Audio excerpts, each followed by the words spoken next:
কতটুকু অধিকার থাকলে তোমাকে আমি আমার বলা যায় তা আমার জানা নেই।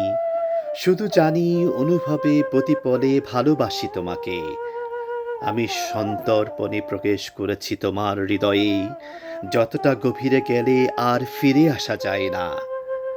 শুধু জানি তোমার অদৃশ্য অবয় গড়ে ওঠা মোহনীয় এক অস্পষ্ট অনুভূতিতে আমি অবগহিত হয়েছি, যতটা অবগহিত হলে অনায়াসে বলা যায় ভালোবাসি।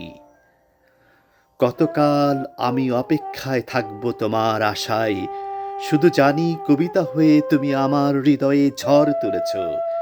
অপেক্ষার প্রতিটি প্রহরে উচ্ছ্বসিত শিল্পের মতো আমি দৃঢ় প্রত্যয়ে রং তুলে হৃদয়ের ক্যানভাসে।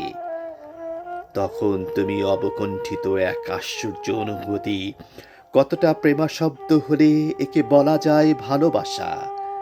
শুধু জানি এক বিমূর্ত মায়ার নীরের চুম্বকের মতো টানে তোমার দিকে। ঘুম হয়ে প্রতিদিন তুমি আমাকে স্পর্শ করো, স্পন্দনে আমি শুধু তোমাকে দেখি। ইচ্ছে করে ঘনিষ্ঠ হয়ে বসি, হাতে হাত রেখে বলি ভালোবাসি। ইচ্ছে করে নিবিড় করে সমর্পণ হই তোমার হৃদয়ে। হয়তো ইচ্ছের কোনো লাগাম নেই, তাই এরকম হয়। যতবার ভেবেছি ততবার অলঙ্ঘনীয় অনুভূতির টানে হেঁচড়ে ছুঁড়ে ফেলে দিয়েছি অনিশ্চয়তার অন্ধকারে। বলতে না পারার কষ্টে আমি কাচের মতো ভেঙে টুকরো টুকরো হয়েছি।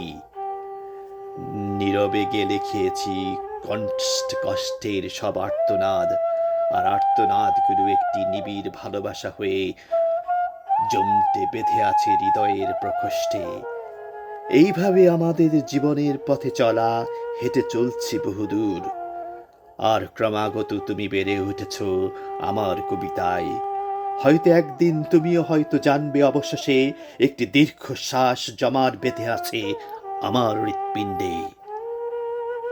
তখন তোমাকে গিলে খেতে হবে অশ্রু দিয়ে আমার আর্তনাদ, আমার ভালোবাসা।